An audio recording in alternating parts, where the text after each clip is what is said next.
გაძლევთეა? ბავშვებო, ჭრით შეგვიძლია დავიწყოთ ხალხი. შეგვიძლია შეხვედრით რომ დავიწყოთ. პირველ რიგში მოგესალმებით ყველას, მე მინდა დღეს მოგილოცოთ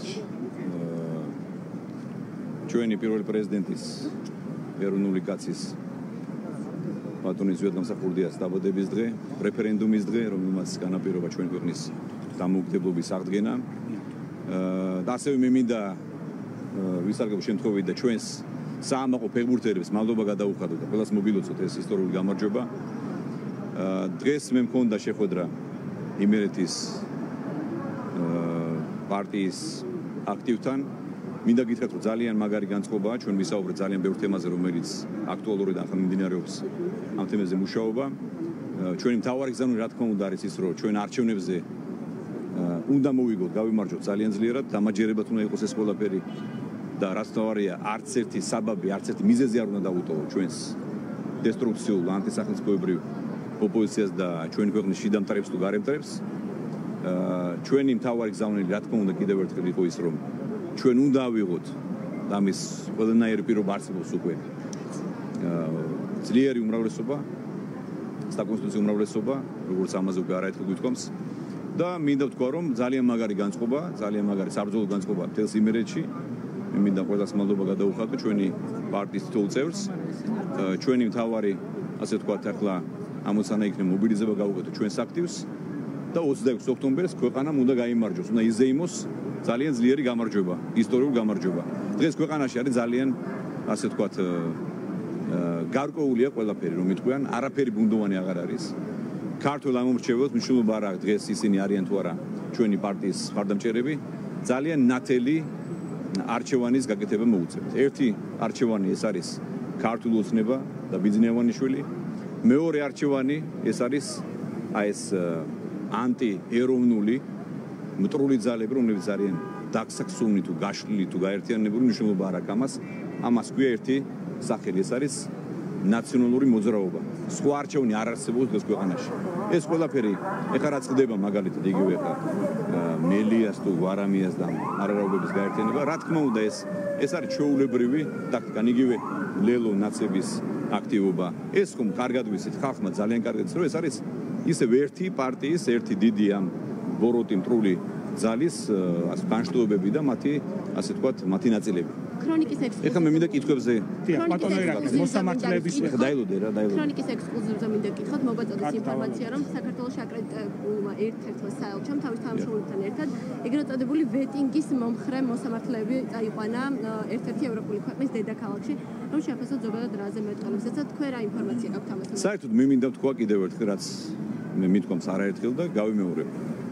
დღეს ქართული სასამართლო დგას ქართველი ხალხის ინტერესების სადარაჯოზე.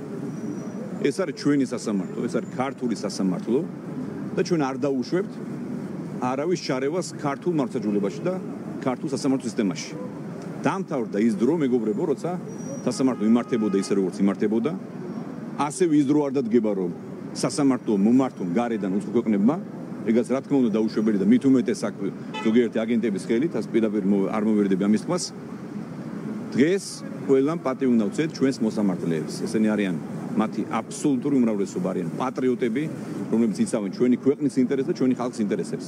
გადახედეთ რეიტინგებს, გავიმეორებ კიდევ ერთხელ. ყველა რეიტინგების მიხედვით, ყველა გამოკითხვის მიხედვით, ჩვენი სასამართლო არის ერთ-ერთი მოწინავე მთელს ევროპაში. მთელს ევროპაში, მეგობრებო. უსწრებთ ყველა კანდიდატ ქვეყანას, ევროკავშირის წევრ სახელმწიფოებს და მათ შორის ვართ პირველ ადგილზე კანონის უდანესობის მიხედვით. დამთავრებინე. დილობა იქონია დამთავრებინე საუბარი. ასე რომ კიდევ ვიმეორებ, რომ ეს კამპანია რაც არის ეგრეთ წოდებული ვეტინგთან დაკავშირებით, ეს არის შეურაცხმყოფელი კამპანია, მეგობრებო. ეს არის შეურაცხმყოფელი, თუ ჩვენ გვაქვს თავმოყარეობა და გვაქვს პრეტენზია, რომ ვარ თავმოყარეერი, ჩვენ არ უნდა დაუშვოთ და ამას არ დაუშვეს ჩვენი ხელისუფლება, რომ ვიღაცამ შეამოწმოს ჩვენი პატრიოტი მოსამართლეების ეგრეთ წოდებული კეთილსინდისიერება. ჯერ მათი კეთილსინდისიერება კარგად გამოვიკვლიოთ, კარგად გავარკვიოთ ვინ არის ეს ადამიანი და როგორ ბედავენ საერთოდ ვიღაცის კეთის ინიციირებაზე საუბარს. სასამართლოს არჩევას გავაგრძელებ თუ შეიძლება ქალაქის ქუჩებში გამოჩნდა წარწერები მოსამართლეების თემას გავაგრძელებ მეორე კითხვა არის მხოლოდ მოსამართლეების დისკრედიტირებელი და შეურაცხყოფელი წარწერები ვიხილეთ ქალაქში სხვა შენობის ესეც არის მე გეტყვით ეს არის დაორგანიზებული ამაში ფული არის გადახდილი ჩვენ ამის ინფორმაციები არსებობს და ესეც იმართება აი ეს მტრულად მოქმედია ეგრეთ წოდებული აგენტურული ორგანიზაციების მიერ მათ მიერ არის ეს ყველაფერი ორგანიზებული რომ საზოგადოებაში გააჩინონ განცდა რომ უკაცრავად სად იყვნენ ეს ადამიანები როცა სასამართლო პრაქტიკულად იყო გაუქმებული სად იყვნენ ეს ადამიანები რატომ არ ინტერესდებოდნენ მაშინ ან ვიღაცის კეთის ინიციირებით ან ვიღაცის სამართლიანობით სამართალი იყო გამრუდებული ქვეყანაში სამართალი არ არსებობდა ქვეყანაში 2012 წლამდე მას შემდეგ ქვეყანა დადგა ფეხზე დადგა სასამართლო ფეხზე და სასამართლო ჩადგა ჩვენი ხალხის ინტერესების ფერხულში და სადარაჯოზე ამას გავიმეორებ კიდევ ერთხელ. ამიტომ ვეტინგი, ვიღაცის შემოწმება, ეს ყველაფერი არის მათი დალაგებული, რომ მოხდეს დისკრედიტაცია ჩვენი სასამართლოს. იმ რატომ? რომ მათ ვერ ჩაიგდეს ხელში და ვერ დაიბრუნეს სასამართლო. ამას ჩვენ არ დაუშვებთ, ეს არის მიუღებელი ყოლა და ამიტომ ამ კამპანიას ვინც არის ყველა პატრიოტი და ჩვენი ქვეყნის მოქალაქე უნდა გაემიჯნოს ამ კამპანიას. ეხლა რამდენიმე მოქალაქე არ ვიცი მოსამართლე 10 იქნება თუ 20 შეიძლება ისინი არიან კიდევ თქვენ თქვით რომ წასულები არიან ვიღაცის დაფინანსებით ეს სამწუხარო რეალობა მე მინდა ამ ადამიანებს შევახსენო ისინი არიან ქართული სასამართლოს მოსამართლეები და არა უცხო ქვეყნის რომელიმე ევროპის სახელმწიფოს თუ სხვა ქვეყნის მოსამართლეები თუ მათ არ უნდათ ამას ვიტყვი ეხლა თუ მათ არ უნდათ ჩვენ სასამართლოში მუშაობა კეთილინებონ დატოვონ სასამართლო და იმუშაონ სხვა ქვეყნების სასამართლოებში თუ ასე შემდეგ თუ ორგანიზაციებში. აბა ეხლა თქვენი აბათით მეც ორი კითხვით ვისარგებლო პატრიოტი მოსამართლეები ახსენეთ თქვენ ის მოსამართლეებიც პატრიოტები არიან დღეს რომელთა მოსამართლეობაც წინა ხელისუფლების დროს არ მოგწონდათ თუნდაც მურუსიძე. დრასეჩით მურუსიძეს. კითხოს გისმენთ არაფერს არ ვერჩი. ეს თქვენი ეს არის რა ეს არის ჩვეულებრივი კამპანია კლანი აი როგორც არ ქმევდნენ ამას რომ ამათვე კლანი წავიდნენ ერთი რამ დაიმახსოვრეთ რა თუ გვარის მნიშვნელობა არა თუ ესა თუ ის მოსამართლე ასრულებს კეთილს ინიციირებად თავის საქმიანობას და მის მოვალეობას და ახლა ასრულებს პატრიოტი ეს სისტემა იყო მახინჯის სისტემა რომელიც ეხლა თქვენ რა თქმა უნდა შემადგენელი ხარ თქვენ ტელევიზია იყო და არის მათი უთვნილება რატო გეცინება ყვასე ეს მახინჯი ჩაგროვილი სისტემა ჩაგრავდა როგორც ასე ვთქვათ სასამართლოს, ასევე პროკურატურას, პოლიციას და ასე შემდეგ. მთელი ეს ინსტიტუტები იყო გაუქმებული პრაქტიკულად. ჩვენ ხო კარგად ვიცით რომ ეხლა მაშინ ვინ შეეკითხებოდა ეხლა თქვენ ბატონი მურუსიძე ახსენეთ ან ბატონი ჩინჩალაძე ვინ შეეკითხებოდა ამ ადამიანებს? იყო საშინელი ზეწოლა ამ ადამიანებს. ესენი იყვნენ სისტემის ასე ვთქვათ ბატონო სვერპლი თქვენ ახსენეთ თქვენ გეძახმებით რომ სვერპლი იყო ასეა და მეც გეტყვით რომ მაშინ ამ ადამიანებმა აჩვენეს სრული დამოუკიდებლობა მათ თავად ასე ვთქვათ თელმა მოსამართლეთა დიდმა კორპუსმა 300 მოსამართლემ აირჩიეს ეს ადამიანები მათ თავად გადაწყვიტეს ჩვენ არავითარი მონაწილეობა არ მიგვიღია ამ პროცესში უფრო მეცაც გეტყვით აი თქვენი ეს ფავორიტი NGO-ები რომლებიც ემსახურებიან არა ქართულ ინტერესს, არამედ უცხო ქვეყნის და ქვეყნების ინტერესებს. მაშინდელი ეს NGO-ები მე მახსოვს კარგად. პირდაპირ დაჟინებით მოითხოვდნენ რომ ქვეყანა ხელისუფლება არ ჩაერევა სასამართლოს საქმიანობაში. მე მახსოვს აირჩიეს ბატონი მურუსიძე, თუ არ ვცდები ქალბატონმა გიგაურმა შეხვედრაც კი გამართა მასთან და ეს ზარზემით აღინიშნა ეს პროცესი. რატომ? მათი მოლოდინი იყო, ამაში ძალიან მაგრად მოთხოვდნენ. მოლოდინი იყო რომ სასამართლო არ გახდებოდა თავისუფალი. საბედნიეროდ მოსამართლემა კიდე გავიმეორებ, აბსოლუტურ უმრავლესობას დაიჭირა სწორი სახელმწიფოებრივი პატრიოტული პოზიცია. მე მათ მადლობა მინდა გადაუხადო და გვერდში დგომა მინდა აღუთო. თითოეულ მოსამართლეს როგორც მოქალაქე, რიგითმა მოქალაქე და როგორც პარტიის ხელისუფლების წარმომადგენელმა აი ამ სწორი სახელმწიფოებრივი პატრიოტული პოზიციისთვის. ასე რომ კიდე ვიმეორებ, რომ 300 მოსამართლეს ვერ მოერევა ვერს ვიღაც ენჯო ეს ადამიანი თუნ თავად გადაწყვეტენ საკუთარ დაპირებული მეორე კითხვა პოპულარული ოცნების თავმჯდომარე ბრძანდებით სად არის საპატიო თავმჯდომარე ბიძინა ივანიშვილი რა ტიპის კომუნიკაცია გაქვთ რატომ ინტერესდებით თქვენ საერთოდ თქვენ ნერვიულობთ ბატონ ბიძინაზე თქვენი ასე ვთქვათ საკითხავი არ არის ჩვენი პარტიის საპატიო თავმჯდომარე და დამფუძნებელი მინდა გითხრათ რომ თქვენი საფიქრალი არ არის ეს საკითხი თუ კითხვა გაქვთ სხვა მზად ვარ უპასუხო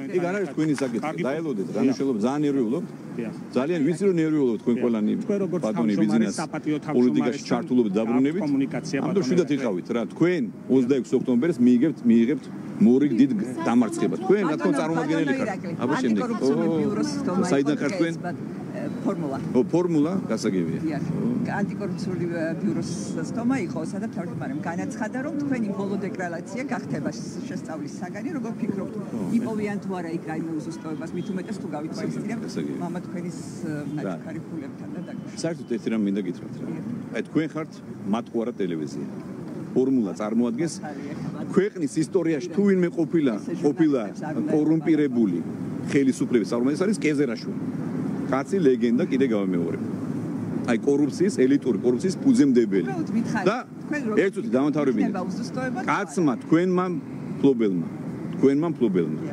კეზერაშვილმა გაძარცვა და ჩაიდინა საუკუნის ძარცვა მთელი ევროპის პენსიონერები გაძარცვა მილიარდი მოპარა თქვენ როგორ ბედავთ მე მეკითხებით რაღაცას რა ჩვენ საერთოდ მე ერთ რამეს გეტყვით თქვენ და არ ხართ თქვენ ხართ შოულებრივი თქვენ არ გეტყვით თქვენ წარმოადგენთ მაგ ტელევიზიას თქვენ ავრცელებთ ხუილს და საზოგადოება შეკავთ შეცდომაში თქვენი ეხლა ვერცეთ თქვენი თითოეული მცდელობა დასრულდება ძალიან დიდი კრახით თქვენი მცდელობა იყო და თქვენი და ეს ტევ პირველი და ვიღაც გაუგებარი ხალხი რა ვინც ცდილობენ რომ მოახდინონ დისკრედიტაცია ჩემი ან ჩვენი გუნდის ცნობისმეწევრის ეს არის ძალიან კარგად ნანახი აპრობირებული მეთოდები და ხერხები და აღარ მუშაობს. ასე არ იქცევა მომისმინეთ? მე ვიცი როგორ ვიქცევი. მე მაქვს მე სარგებლო ჩემი კონსტიტუციური უფლებით და ჩემს აზრს გამოვხატავ. და თქვენ მაგას მომასწავლეთ მე როგორ მოვიქცე. ეს ერთ მეორე ეხლა შეეხება ანტიკორუფციულ ბიურო ამოწმებს და მანამდე სხვა სამსახური არსებობდა ამოწმებს და შეამოწმებს კიდევაც ხელისუფლების წარმომადგენლების მქონებურ დეკლარაციას ყოველ წელს თითქმის ყოველ წელს ჩემი დეკლარაცია მოწმდება არა მარტო ბიუროს მიერ უშუალოდ იქ იცით რომ თქვენ კომისია არც ერთხელ ხაზგასმით მინდა აღნიშნოს საზოგადოებას მინდა კიდევ ერთხელ ამას აუხსნო მაგრამ რა თქმა უნდა ეს თავის მართლება არ არის ვინაიდან თქვენ მეკითხებთ ამ დეზინფორმაციულ ტყუილს ავრცელებთ მე საზოგადოებას მინდა რომ აუხსნო რომ არც ერთხელ არც ერთ საკითხზე კითხვა არ ყოფილა რადგან მე პასუხი არ გამიცი არც ერთხელ კითხვა არ არსებობს უბრალოდ თქვენ ახსენეთ ჩემი ოჯახი ოჯახს აქვს აბსოლუტურად ლეგალური შემოსავლები აბსოლუტურად ლეგალური კანონიერი ბიზნეს საქმიანობა ამის თაობას თუ დაინტერესდებით მე მზად ვარ რომ მთელი ინფორმაცია მოგაწოდოთ თუ თქვენ ნამდვილად ხართ დაინტერესებული რომ საიდან აქვს მამა ჩემს რომელსაც მოიხსენეთ როგორც პენსიონერს მამა ჩემი შეიძლება პენსიონერია მაგრამ მამა ჩემს აქვს ოფიციალურ საკუთრებაში აქვს მრავალმილიონიანი ასე ვთქვათ ბიზნეს საქმიანობა და ქონება რომელიც მან შექმნა იგივე არ ვიცი ხა მოკლედ სხვა საშუალებები თუ დაინტერესდებით თუ თქვენ ნამდვილად ხართ დაინტერესებული მე მზად ვარ ეს ინფორმაცია არ არის დამალული ეს პირიქით საჯარო ინფორმაცია რომ ნებისმიერ დაინტერესებულ პირს გაუზიარო ეს ინფორმაცია ამიტომ ტყუილის გავრცელებას თავი დაანებეთ აბა შემდეგ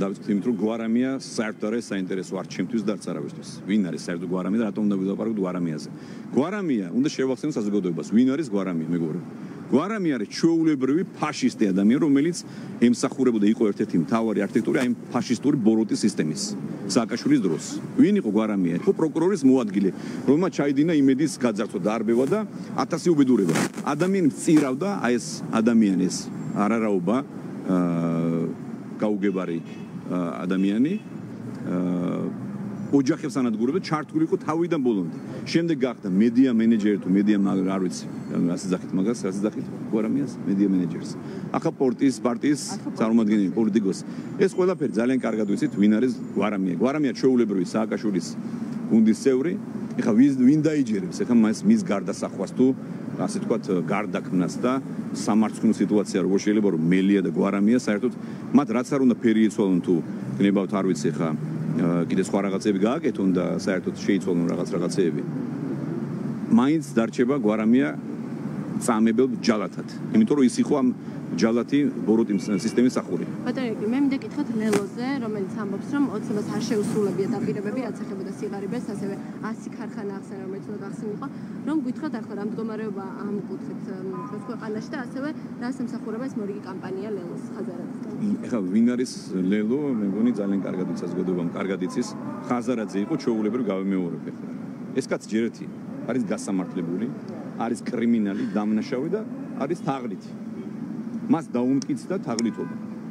მან გაძარცვა საკუთარი ბანკი. მან გაძარცვა ინვესტორები და მოატყუა და ეს ყველაფერი არის დამტკიცებული სასამართლოს მიერ. თუ არ ეთანხმებოდა სამართლოს, რატომ არ წავიდა, რატომ არ ედავა? მაგრამ დავობს ის ედავება სახელმწიფოს $1.5 მილიარდ. გესმით რა ხდება?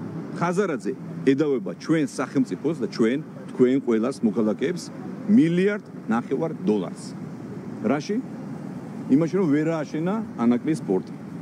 6 წელი ადამიანს ჰქონდა იმისთვის რომ აეშენებინა რაღაც გაეკეთებინა. გადააგდო ინვესტორები, მათი ფული გამოიყენა, თვითონ 3 მილიონი დახარჯული მას და მის პარტნიორ ჯაფარიძეს. აი ეს არის ხაზარაძე. ეხლა ვინ იყო სააკაშვილის დროს ხაზარაძე, კარგად მოგეხსენებათ. აი კითხეთ მაგალითად, ეხლა იგივე ჩვენი გუნდის ერთ-ერთი წევრი იყო თორსდები. ძალიან ბევრი ადამიანი ჩართული იყო, ასე თქვათ, იყო მსხვერპლი აი ამ თაღლითური სქემების. ხაზარაძესთან ხდებოდა გადაფორმება ბიზნესების და წართმევა შემდეგ რომ იტყვიან ეს მას მე ერთად უწოდებ მარადიორი. ეს მოროდიორობა რა არის, როცა გაჭირვებაში მყოფ, ამ ზეწოლაში მყოფ ბიზნესმენს წართმევ ბიზნეს და გადაიფორმება. აი ეს იყო ხაზარაძე. ის იყო სააკაშვილის ასე თქვათ პირადი ბანკირი და პირადი რეკეტიორი. ეს არის ხაზარაძე. დღეს თავიდან ნახეთ ახლა ვინ ხავს ხაზარაძეს.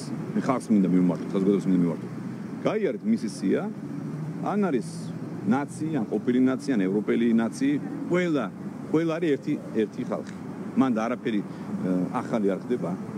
ლელოს ტაქტიკაც იგივეა, თითქოს ნაცები არის, მაგრამ შეხედეთ, როგორ არის დაკომპლექტებული. თავიდან ბოლომდე არის აი ამ ერთიანი ნაციონალური მოძრაობის დიდი ორგანიზმის შემადგენელი ნაწილი. ამიტომ რა თქმა უნდა საინტერესო არ არის ხაზარაძის ეს ასე ვთქვათ ნებისმიერ განცხადება იქნება თუ კამპანია იქნება.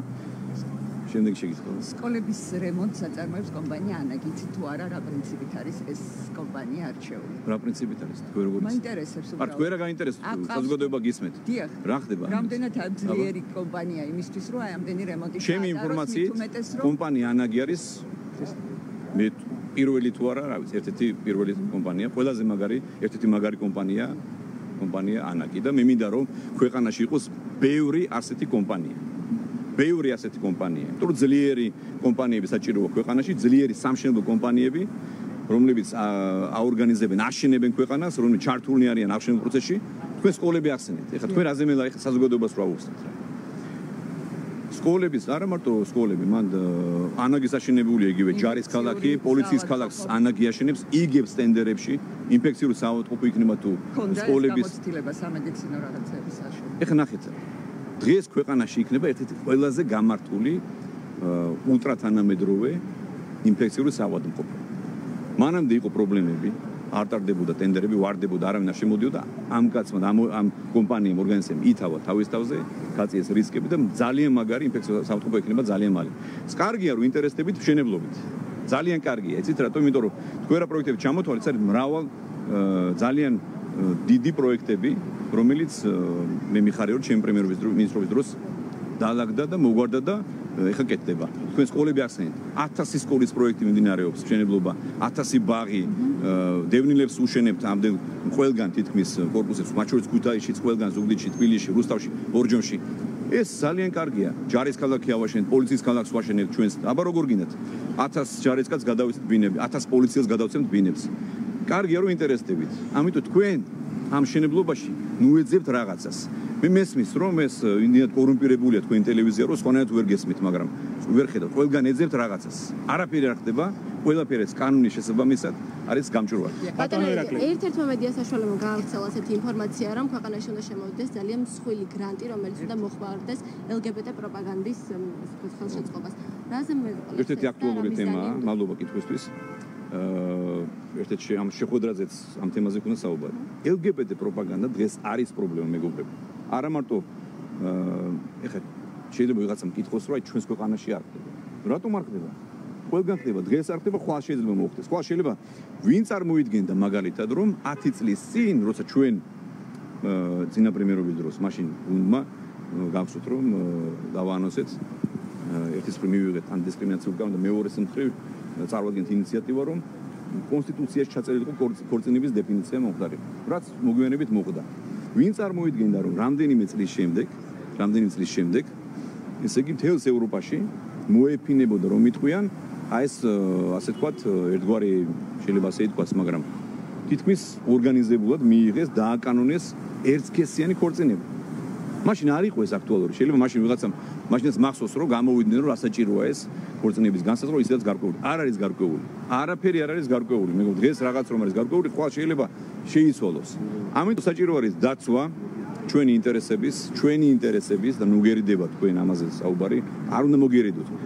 ჩვენ გვაქვს უფლება ვართ პატარაერი, თავმოყარი, ძლიერი, ამაყიერი და უნდა შევძლოთ ჩვენი ინტერესების დაცვა.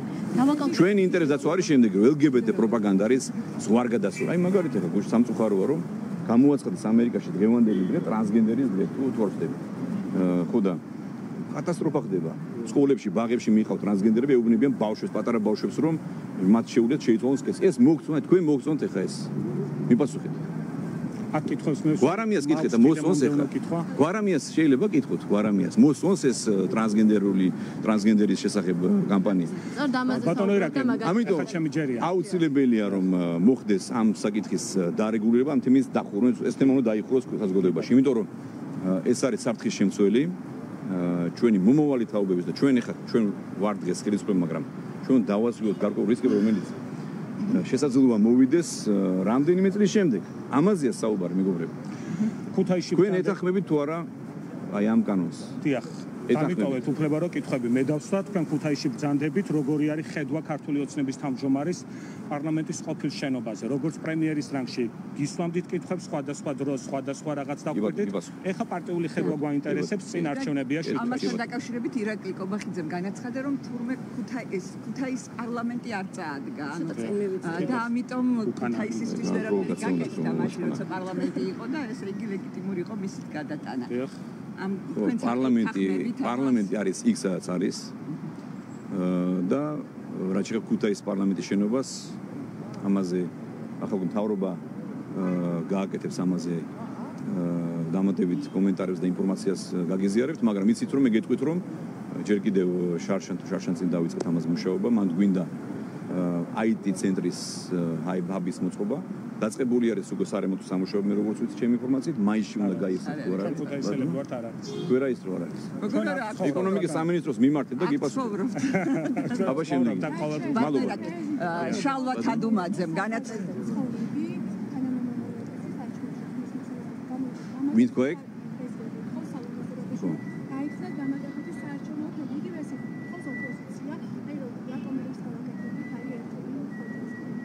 ისიც რა არის? ეს რატომ ხდება? იმიტომ ხდება, აქაც შანს, რომ ოპოზიცია ძალიან კარგად იცის და ეჭვი აღარ ეპარება არავის. აი ყველაზე ოპტიმისტ ოპოზიციონერსაც ეჭვი აღარ ეპარება, რომ ისინი მარცხდებიან. მორიგ დიდ სამარცხინო მარცხს მიიღებენ 26 ოქტომბერს. ამიტომ ეკიდებიან ხავს. ეხლა მოიფიქრეს, რომ მოდით რაღაც დამატებით უბნები დავამატოთ საზღვარგარეთ. არაფერი არ უშორეთ მათ. რამდენი უბანიც უნდა დაამატონ ამას გადაწყვეტს ხელისუფლება, მაგრამ ეს ყველაფერი არის მოგონილი არაფრისგან. თუ ვინმეს უნდა დიასპორის წარმომადგენლის არჩევნებში მონაწილეობა, მათ შეუძლიათ. იქ არის გახსნილი საერთაშორისოში, არის შემოწმების უბნები გახსნილი და შეუძლია ყველას რომ მიიღოს მონაწილეობა არჩევნებში. ან ჩამოვიდნენ საქართველოში და მიიღონ მონაწილეობა. ვინმეს უშლით თუ ეკრძალებათ მათ მონაწილეობის მიღება. პრეზიდენტი ვერ ეგუება იმ ფაქტს, რომ ძალიან მალე მოუწევს პრეზიდენტობის დათმობა. სამწუხარო კიდე გავიმეორებ ის, რომ პრეზიდენტი აღარ ემსახურება ქართულ ხალხს, აღარ ემსახურება საქართველოს ინტერესებს და ჩართული არის აი ამ რაღაც დესტრუქციულ პროვოკაციულ იაფასიან კამპანიაში. შალვა თამბაძემ გააკრიტიკა საგარეო საქმეთა სამინისტრო იმის გამო რომ არ უმისმენია და ვერ გიპასუხებთ მაგაზე ვერაფერს. ისინი ურთიერთობენ საერთაშორისო ორგანიზაციებთან, რომლებმაც დაასანქცირეს მოსამართლეები. ეს ხომ არ არის ამ თემაზე ბევრი გვისაუბრია, მოსამართლეები დავიცავთ კიდევაც, დავიცავთ საქართველოს თითოეულ მოქალაქეს. დიდი მადლობა. მადლობა.